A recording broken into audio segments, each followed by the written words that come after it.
আমাদের মাঝে এখন বক্তব্য রাখবেন জনকল্যাণ পার্টির সাতক্ষীরা 2 আসনের সম্ভবত এমপি, যিনি কিছুদিন আগে আবেদন করছিলেন।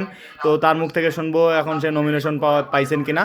তো তারপর নমিনেশনের আপডেট একটু যদি বলতেন। আসসালামু আলাইকুম সবাইকে। আমি জনকল্যাণ পার্টির পক্ষে দীর্ঘ কয়েক বছর ধরে আমি কাজ করছি আমাদের সাতক্ষীরা 2 আসন থেকে।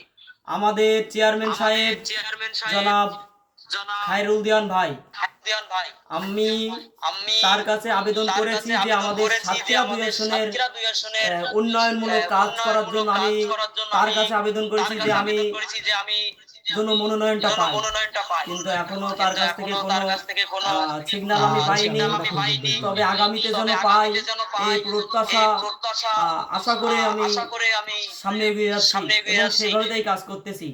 আশা করি আমি সাতক্ষীরা 2 আসনের মনোনয়ন পেয়ে যাব।